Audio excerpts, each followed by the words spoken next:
ছাত্র পড়ানোয় অবনী স্যারের খ্যাতি ছিল খুব।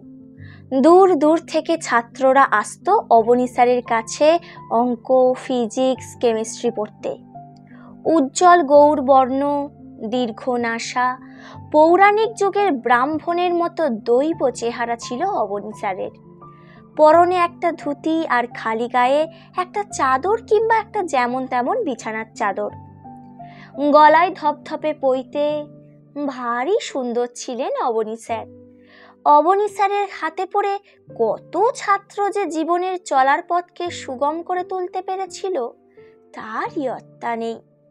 একদিন দাদার হাত ধরে গিয়ে ভর্তি হলাম অবনী স্যারের ভাঙা ঘরে ক্লাসে। আমাকে দেখেই বললেন, বাহ, তুই তো বেশ লম্বা রে। লম্বা লোকেরা বুদ্ধিমান হয়, বেটেরাও হয়, তবে বেটেদের গাঁটে গাঁটে বদ বুদ্ধি, বুঝলি? বলেই হো হো করে হেসে উঠলেন খালি গায়ে ধুতি পরা অবনী স্যার। বিয়ে থা করেননি, নিজে রান্না করে খেতেন। পাণ্ডিত্যের জন্য খ্যাতি ছিল, কিন্তু খ্যাতি অখ্যাতির কোনো তোয়াক্কা কোনো দিনই করতেন না। বলতেন, যার যা কাজ সেটা ঠিক মতো করাটাই ধর্ম। গাছের কাজ ছায়া দেওয়া, ফুল ফল দেওয়া, মৌমাছির কাজ মধু জমানো, আমার কাজ ছাত্রগুলোকে মানুষ করে তোলা। ফিজিক্স আর অঙ্কের ফাঁকে ফোকরে অবনী স্যার কত গল্প করতেন। বলতেন দেশ বিদেশের বড় বড় মনীষীদের কথা, তাদের জীবনের নানা ওঠা পড়ার গল্প। শোনাতেন উদাত্ত কণ্ঠে রবীন্দ্রনাথের কবিতা, কখনো বা মাইকেলের অমৃতাক্ষরে গাঁথা অপূর্ব কাব্য, কখনো শোনাতেন অতুল প্রসাদের মরমী গান।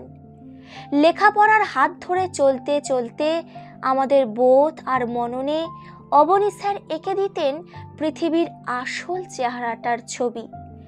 লোভ, পাশবিকতা, শোষণ, দারিদ্র সব কিছু নিয়ে এমন অনায়াসে বুঝিয়ে দিতেন কোন ঘটনার কি কারণ। আমরা মনে মনে রোমাঞ্চিত, আলোড়িত হতাম। অবনী স্যার শোনাতেন রাশিয়া বিপ্লবের কথা, ক্ষুদিরাম মাস্টার তার কথা, তিতুমিরের গল্প, শোনাতেন তারাশঙ্করের গণদেবতা কিংবা শরৎচন্দ্রের পথের দাবির গল্প। কর্মনস্ত জীবনের ছোটখাটো অবকাশে যখনই ভেবেছি স্যার আমাদের জন্য কত কি করলেন, আমরা কি করলাম, তখনই মনটা ভারী হয়ে ওঠে। প্রবাসে থাকি, বাংলার জন্য মন কাঁদে। বন্ধু, আত্মীয় অনেকের কথাই ঘুরে ফিরে মনে আসে। অবনী স্যারের কথাও খুব মনে পড়ে। পুজোর ছুটিতে বছর 5 আগে সেবার দেশে ফেরার আয়োজন করলাম। ফেরার পথে এসি টু টায়ারে আরামে বসে বসে বারবার মনে পড়ছে স্কুলের কথা, বন্ধুদের কথা। মনশ্চক্ষে দেখতে পাচ্ছি ভাঙাচোরা সেই অবিনস্ত ঘর, যেখানে বসে ক্যালকুলাস আর কেমিস্ট্রির ফাঁকে অবনী স্যার বলে যেতেন জীবনের কথা, ইতিহাসের কথা। বাড়ি ঢুকে এতদিন পরে এলে যা হয়, অনেকটা সময় চলে গেল কথায়, কুশল প্রশ্নে। তারপর পোশাক পাল্টে পাড়ার মোড়ে গিয়ে হাজির হলাম। ফণিদার চায়ের দোকানে গিয়ে দাঁড়াতেই নানা জনের নানা প্রশ্ন। কিরে সন্তু না, কি খবর, কেমন আছিস? তারপর কেমন আছিস ওখানে? এখানে যা অবস্থা, ভালো করেছিস বাংলার বাইরে চলে গেছিস, ওয়েস্ট বেঙ্গলের 13টা বেজে গেছে বুঝলি। এইসব আপ্যায়ন ইত্যাদির পর পা বাড়ালাম বকুলতলার দিকে। একটা পুরনো, বহু পুরানো শিব মন্দিরের ঠিক পিছনে তেঁতুল গাছের পাশে গঙ্গার ধার ঘেঁষেছিল অবনী স্যারের এক ভাঙাচোরা একতলা। হাঁটতে হাঁটতে পুরনো পাড়ার রূপ বদল দেখছিলাম। মোড় ঘুরতেই অবাক, হে কি, তেঁতুল গাছটা নেই তো। মন্দিরের পিছনে পা চালিয়ে গিয়ে দাঁড়াতে বুকটা হু হু করে উঠল। স্যারের বাড়িটা উধাও, নেই। সেখানে একটা 4 তলা ফ্ল্যাট বাড়ি, ব্যালকনিতে ঝুলছে শাড়ি, বেড কভার, পাশে আর একটা ওই রকমই বাড়ি। নদীর পাড় ঘেঁষে নতুন রাস্তা হয়েছে। স্যারের বাড়িটা মানচিত্র থেকে কেউ যেন ইরেজার দিয়ে মুছে দিয়েছে, এঁকেছে অন্য রকমের ছবি। মনটা ভীষণ ভেঙে গেল। গঙ্গার পাড় ঘেঁষে নতুন রাস্তা, সেখানে গিয়ে দাঁড়ালাম একা। মনের ভিতরে নানা প্রশ্নের ঝড়। কোথায় গেলেন অবনী স্যার? কি হলো তার সেই ভাঙাচোরা জীর্ণ বাড়িটার, যা আমাদের কাছে মন্দির মসজিদের চেয়েও বড়? ছেলেবেলার বন্ধু অপূর্বর সঙ্গে দেখা হলো। আমাকে দেখে থমকে দাঁড়ালো। সন্তু না? কিরে, কি খবর? কতদিন পর দেখলাম তোকে, কেমন আছিস? চেহারাটা অনেক বদলে গেছে তোর। এ কথা সে কথার ফাঁকে অপূর্বর কাছে জানতে চাইলাম স্যারের কথা। ও পড়তো অবনী স্যারের কাছে। দীর্ঘশ্বাস ফেলে হাতের বাজার করা ব্যাগটা মাটিতে নামিয়ে অপূর্ব বলল, সে অনেক গল্প, লম্বা কাহিনী। সন্তু, তুই প্রায় বছর 20 বাইরে চলে গেছিস। এ দেশের হাল হকিকত এই 2 দশকে কত যে বদলে গেছে, হয়তো কিছুই খোঁজ রাখিস না। বাইরের চেহারাটাই শুধু নয়, মনে মনেও পাল্টে গেছে এই মফস্বলের ছোট্ট শহর। শুধু এটাই নয়, পাল্টে গেছে গোটা বাংলায়। বাড়ি ঘর, রাস্তাঘাট, পার্ক, হল, নতুন নতুন কত কি যে হচ্ছে। হয়তো এমনটা হওয়ার কথা ছিল, আমরা বুঝিনি, বুঝতে পারিনি। প্রমোটারদের থাবায় শুধু কলকাতাই নয়, এখন সারা বাংলাটাই আটকে পড়েছে। নেতা মন্ত্রীরা বলছেন প্রগতি, আমরা হাড়ে হাড়ে বুঝছি কেমন করে বাংলাটা বাঙালিদের হাতের বাইরে চলে যাচ্ছে। আমরা আর কোথাও নেই রে সন্তু, না বাণিজ্যে, না ব্যবসায়, না চাকরিতে, না উৎসবে, না আয়োজনে। যাদের টাকা আছে অঢেল, তারা কেমন অনায়াসে সাম্রাজ্য গড়ছে আমাদের বুকের ওপর দিয়ে। এখানে 2-4 দিন থাক, বুঝতে পারবি। স্যারের বাড়িটা তো জানিস দারুণ জায়গায় ছিল। এই গঙ্গার বাঁকের পাড়ে, চারদিক খোলা, এমন লোভনীয় জমি, লোভ তো হবেই। এক সময় শুরু হলো স্যারের জমিটা কিনে নেওয়ার জন্য চাপাচাপি। স্যারকে তো জানিস, এক কথাই না বলে দিয়েছিলেন। বলেছিলেন 4 পুরুষের ভিটে আমার, কোটি টাকাতেও হাত ছাড়া করব না। আর টাকা নিয়ে আমি কি করব? একা মানুষ, সপাকাহার করি, পড়াশোনা ছাড়া আর কোনো টান নেই জীবনে। কি হবে বাড়ি বেচে? তাছাড়া যাবই বা কোথায়? কথায় যখন কাজ হলো না, তখন শুরু হলো অন্য উপায় উচ্ছেদের চক্রান্ত। দিনের পর দিন কি দুঃসহ যন্ত্রণা যে স্যারের উপর চাপিয়ে দেওয়া হলো, আমরা নিরুপায়ের চোখে দেখেছি।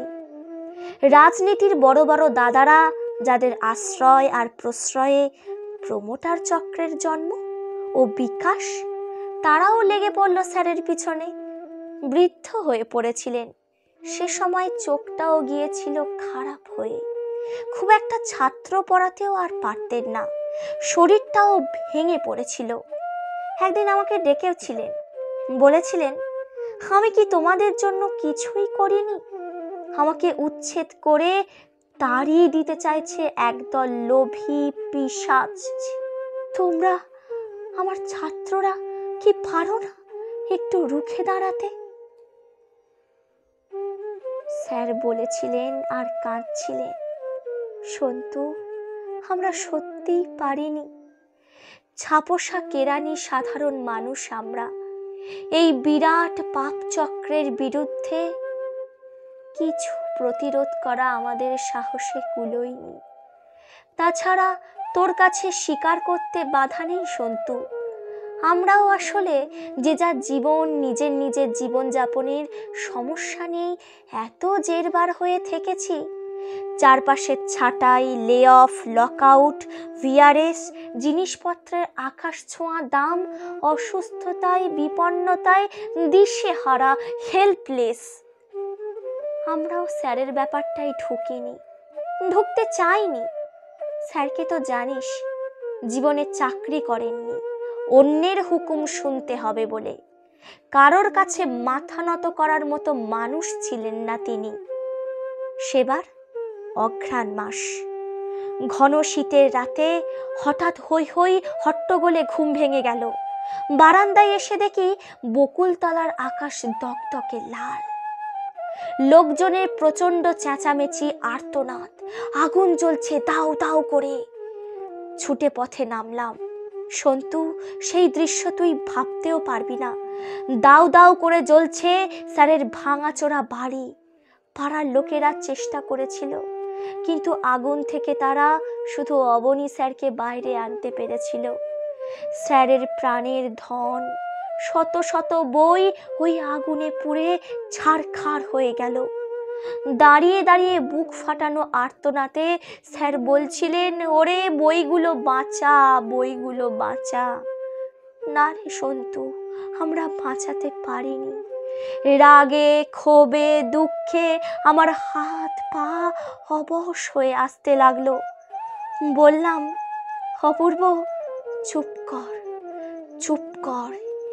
হিরোশিমায় যেদিন বোমা পড়েছিল, সেদিনটার গল্প স্যার আমাদের বলতেন। কেমন করে একটা বিশাল আগুনের গোলা প্রচন্ড বুক ভাঙা শব্দ নিয়ে লক্ষ লক্ষ প্রাণকে ধ্বংস করে মুহূর্তে উঠে গিয়েছিল নীল আকাশে। স্যার বলতেন, আর দেখতাম ক্ষোভে কষ্টে স্যারের চোখে ছলছল করে উঠত। ভাবতেও পারছি না নিজের চোখের সামনে এই এক হিরোশিমা তিনি কি করে দেখলেন, কি করে সহ্য করলেন। চোখ জলে ভরে এলো আমার। অপূর্ব বলল, সন্তু, স্যার এখনো বেঁচে আছেন, মারা যাননি। যাবি স্যারের কাছে? আমি কেঁদে ফেললাম, না, পারবো না। আমরা কি রকম মানুষ অপূর্ব? স্যারের কাছে রসদ নিয়ে বড় হলাম, বড় চাকরি করলাম, বউ বাচ্চা নিয়ে সুখে রইলাম। স্যারকে কি ফিরিয়ে দিলাম? কি? চল সন্তু, দেশে যখন এসেইছিস, স্যারের সামনে গিয়ে একবার দাঁড়াই। সন্ধেবেলায় স্কুলে গেলাম। ছেলেবেলার স্কুল এখন অনেক বড় হয়েছে। দারোয়ানের ঘরের পিছনে আরেকটা টালির ঘর, যেখানে আগে থাকতো ঘুঁটে কয়লা। সেই অন্ধকার স্যাঁতস্যাঁতে ঘরে বিছানার উপর একটা মানুষ, শীর্ণ পোড়া কয়লার মতো ফ্যাকাশে, বসে আছেন। আমাদের অবনী স্যার। স্যার, পায়ে হাত রেখে প্রণাম করে কেঁদে পড়লাম। স্যারের কোনো প্রতিক্রিয়া হলো না। অপূর্ব আমায় ধরে তুলল। শোন, স্যার বেঁচে আছেন, কিন্তু কোনো বোধ শক্তি ভাষা কিছুই আর নেই। বুক আমার ভেঙে যাচ্ছে, সমস্ত চেতনা জুড়ে কান্না নামছে। নিজের উপর ধিক্কারে, গ্লানিতে, রাগে, বিরক্তিতে চুরমার হয়ে যাচ্ছে হৃদয়। স্কুলের দারোয়ান রাম সিং স্যারকে এনে রেখেছিল, জায়গা দিয়েছিল। আমায় চিনতে পেরে বলল, দাদা, দুঃখ করো না, যার যা কপাল। চুপ করে যাওয়ার আগে বলতেন, যার যা কাজ সেটা ঠিক করে করাটাই ধর্ম। আমার কাজ ছাত্র গড়ে তোলা, সেটাই করি। আমি ধর্ম পালন করি। এই যে দাদা, তুমি এত দূর থেকে স্যারকে দেখতে এলে, এও তোমার ধর্ম। মন খারাপ করো না। স্যার বসে আছেন শূন্য দৃষ্টি। মনে হলো তিনি বলছেন, বুঝলি, নিজের কর্তব্য করে যাওয়াটাই জীবন। এই জীবনে আমি তোদের এত কিছু বলি, এত সব শেখাই, তোরাও বড় হয়ে অন্যকে শেখাবি, অন্যকে বড় করে তুলবি। এই তো মানুষের কাজ। স্যার বলে যাচ্ছেন। কষাঘাতের মতন এক একটা বাক্য এসে পড়ছে আমার শরীরে। স্যারের গাওয়া গান মনে পড়ছে, আরো আরো প্রভু আরো আরো, আরো আরো প্রভু আরো আরো, এমনি করে আমায় মারো, আরো আরো প্রভু আরো আরো, আরো আরো প্রভু আরো আরো।